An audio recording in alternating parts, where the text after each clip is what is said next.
सभी मसीह भाई बहनों को प्रभु यीशु मसीह के नाम में जय मसीह की। हमारे इस चैनल को देखने के लिए आप चैनल को सब्सक्राइब करें और बेल आइकन को भी जरूर दबाएं, तभी आपको हमारी आने वाली वीडियोस का नोटिफिकेशन मिलता रहेगा।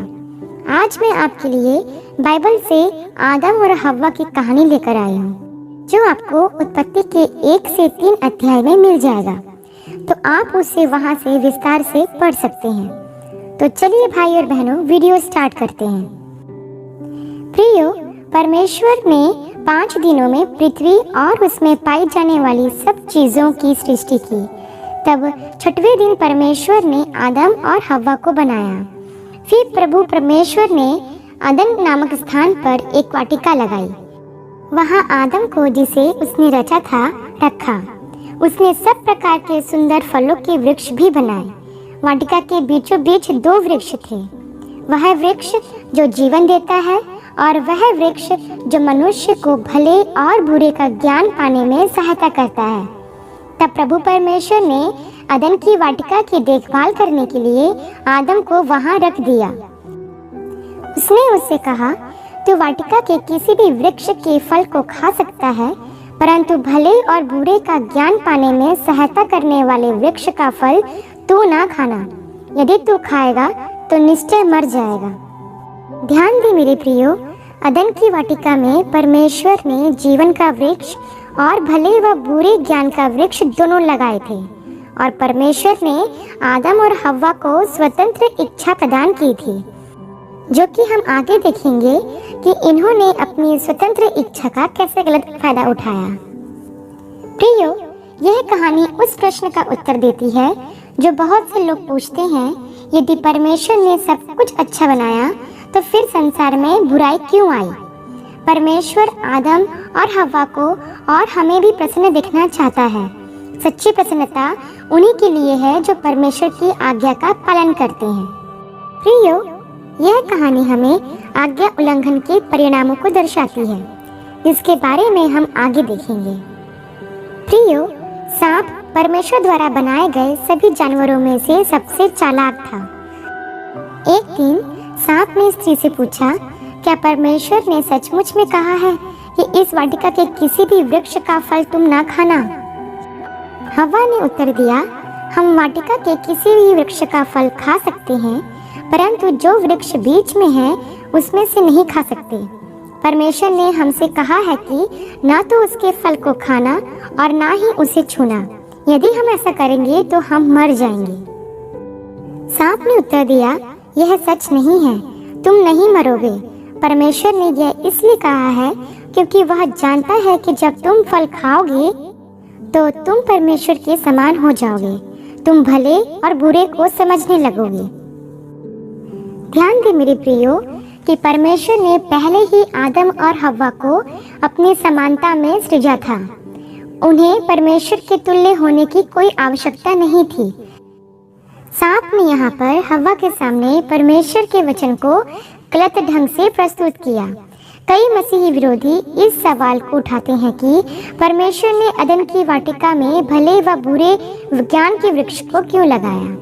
अगर परमेश्वर को मालूम था कि हव्वा उस वृक्ष के फल को खाएगी, तो उस वृक्ष को लगाया ही क्यों गया? यहाँ पर मैं आपको बताना चाहती हूँ कि परमेश्वर ने मनुष्य को रोबोट नहीं बनाया। परमेश्वर ने मनुष्य को चयन करने की पूरी स्वतंत्रता दी है। प्रियो, परमेश्वर हमारे सामने 2 रास्तों को रखता है, एक सही होता है और दूसरा गलत होता है। अब परमेश्वर यहाँ यह दिखना चाहता है कि हम कौन सा रास्ता अपनाते हैं। उदाहरण के लिए, जैसे आप सिगरेट के बॉक्स को देखते हैं कि उस पर लिखा हुआ होता है कि तंबाकू सेहत के लिए जानलेवा है, लेकिन फिर भी कई लोग इसका सेवन करते हैं। तो इसी प्रकार से परमेश्वर ने उन दोनों वृक्षों को अदन की वाटिका में रखा, ताकि परमेश्वर देखे कि आदम और हव्वा मेरी आज्ञा का पालन करने के लिए कहाँ तक विश्वास योग्य रहते हैं। अब आगे देखते हैं मेरे प्रियो कि जब हव्वा ने उस वृक्ष के फल को देखा तो उसने सोचा कि यह वृक्ष कितना सुंदर है, इसका फल खाने में अच्छा होगा, बुद्धिमान बन जाना कितना अद्भुत होगा। इसलिए उसने कुछ फल लिए और खाए। तब उसने कुछ अपने पति को भी दिए। उसने भी फल खाए। उसी समय उन्हें पता चल गया कि वे भले और बुरे को समझने लगे। उन्हें पता चल गया कि वे नंगे हैं। तब उन्होंने अंजीर के पत्तों को जोड़कर अपने आप को ढांक लिया। संध्या के समय उन्होंने प्रभु परमेश्वर की वाटिका में घूमने की आवाज सुनी। उससे बचने के लिए वे पेड़ों के बीच जा छिपे, परंतु प्रभु परमेश्वर ने आदम को आवाज देकर बुलाया, आदम तू कहाँ है? उसने कहा, मैंने वाटिका में तेरी चलने की आवाज सुनी। मैं डर गया था और तुझसे छिप गया क्योंकि मैं नंगा था। परमेश्वर ने पूछा, किसने तुझे बताया कि तू नंगा है? क्या तूने वह फल खाया है जिसे खाने को मैंने मना किया था?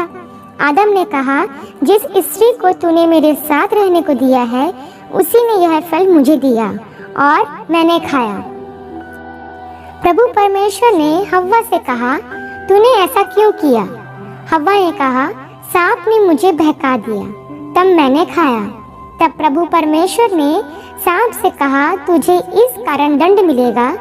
सब जानवरों में केवल तू ही श्रापित होगा। जब तक तू जीवित रहेगा मिट्टी चटा करेगा। मैं तेरे और स्त्री के बीच बैर उत्पन्न करूंगा। स्त्री की संतान और तेरी संतान आपस में शत्रु होंगे। उसका वंशज तेरे सिर को कुचल डालेगा, तू उसकी एड़ी को डसेगा। परमेश्वर ने आदम और हव्वा दोनों को भी श्राप दिया कि तुम दोनों कष्ट उठाओगे। फिर प्रभु परमेश्वर ने आदम और हव्वा के लिए जानवर की खाल से कपड़े बनाए और उन्हें पहनाए।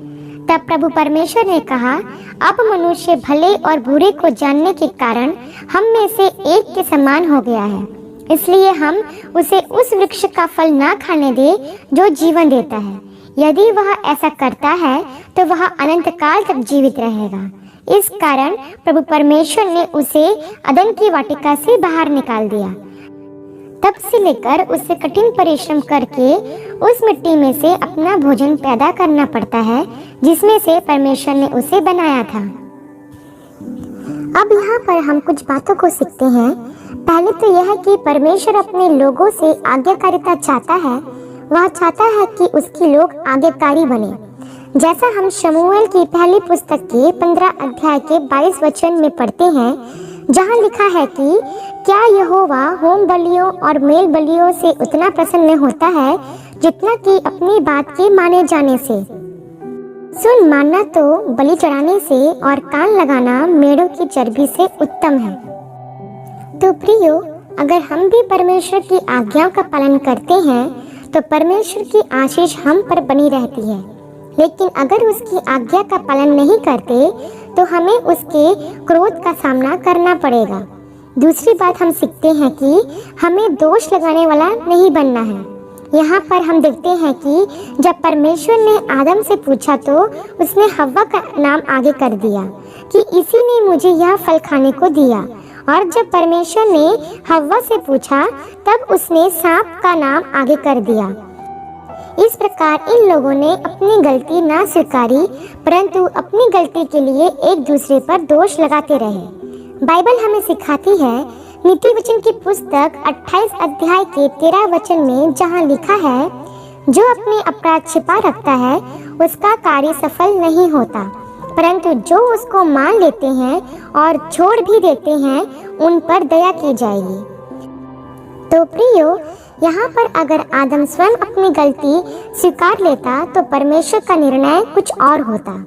यहाँ पर हम सीखते हैं कि अगर हमसे कुछ गलती हो जाती है तो हमें उसका इल्ज़ाम दूसरों पर नहीं लगाना है, बल्कि उसे मानकर परमेश्वर से क्षमा मांगना चाहिए। हमारा परमेश्वर अत्यंत दयालु है। वह हमारी हर गलती को माफ़ कर देता है। प्रियो, आदम और हव्वा के इस पाप के कारण परमेश्वर की संगति उनसे छूट गई और वो परमेश्वर से अलग हो गए। वैसे ही जब हम पाप करते हैं तो परमेश्वर की संगति हमसे दूर हो जाती है, क्योंकि लिखा है, तुम्हारे अधर्म के कामों ने तुमको तुम्हारे परमेश्वर से अलग कर दिया है, और तुम्हारे पापों के कारण उसका मुंह तुमसे ऐसा छिपा है कि वह नहीं सुनता।